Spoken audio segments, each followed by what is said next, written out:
Magandang araw mga idolo. Welcome back sa ating channel. Phoenix Suns kontra San Antonio Spurs.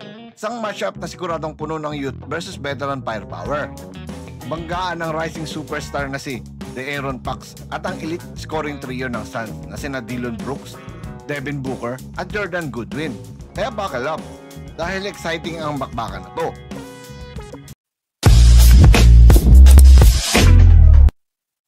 And here we go. Phoenix Suns win the tip. Bola kay Dillon Brooks, 3, pasok agad. Spurs ball naman. Cornet, gandang seal sa loob para sa easy score sa paint. Ang bilis ng palitan ng puntos dito. Spurs running their motion offense. Ang ganda ng spacing nila. De'Aaron Fox, stop and pop 3 points.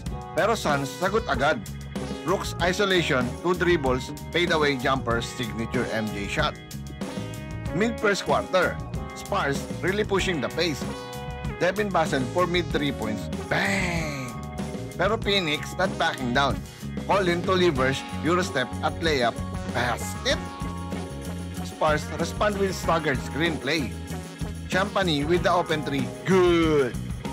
Second quarter, defense naman ang naging story ngayon. Both teams switching, both contesting every shot. Eto na, Spurs, Fox on the run, drop pass kay Cornet, slam! But the Suns quickly push it.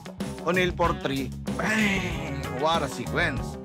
Dillon Brooks, ulit sa post, gandang shoulder fake sabay fade away, bang! At Suns ulit, gandang atake. Booker to Brooks, bang! From rival to teammate. Bawi naman si Keldon Johnson ng 3 over Brooks. Pero di nagpadaig si Brooks. Bawi ulit ng turnaround jumper. He perfected that shot. Pero bumawi din ng magandang fall-away jumper ang Spurs para tapusin ang first half. Halftime na mga idolo, Spurs lead by 7. Ang ganda ng matchup, Fox dominating, pero ang San Antonio Spurs naman lethal sa mid-range at perimeter. Third quarter, back to action. Spurs opening strong, Barnes hit a corner 3. Suns with the answer, O'Neal wide open, pasok din. Nagpapalitan lang sila ng 3, what a shootout. Mid-third quarter, Booker ngayon ang nagiinit. Pull up, floater, step back, lahat pumapasok.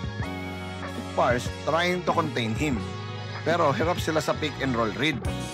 Bago matapos ang third quarter, Booker kumana ng napakagandang 3. Grabe kumpiyansa. Suns crowd na buhay bigla. Fourth quarter na, Spurs down by 6 pero hindi sumusuko. Barnes kino-contest lahat ng shots ng Suns. Opening ng fourth ay Suns lahat ang umi-score. Di nakakasagot ang Spurs. Laking kawalan ni Wemby. Johnson orchestrating well. Pasa kay Champagny for 3 pero Suns sabay ang sagot. Brooks with a smooth turnaround jumper. They can't guard him.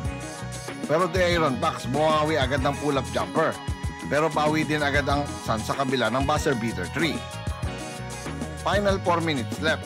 Crunch time na. Booker, isolation, crossover, 3 points range. Good! Hindi din nagpahuli si Booker. Gandang 3-point shot din kahit may bantay. Spurs ball. Barnes at the top. Take handoff, drives, skyhook. Booker di nagpapahuli. Best player of the game. Gandang bawi kay Barnes sa pull-up jumper. Phoenix Suns dribbling out the clock. At dito nagtatapos ang ating laro. Phoenix Suns win in a thriller. What a matchup. Fox was amazing but the veteran firepower of Brooks and Booker sealed the deal. Mga idolo, salamat sa panonood. Kung nagustuhan mo ang gameplay breakdown na to, don't forget to like, subscribe, at comment kung anong matchup ang gusto mong i-cover natin next. Kaninong future ang mas malakas, Suns or Spurs? Drop your opinion below. Once again, this is your Spotlight and Sports. Maraming salamat mga sports.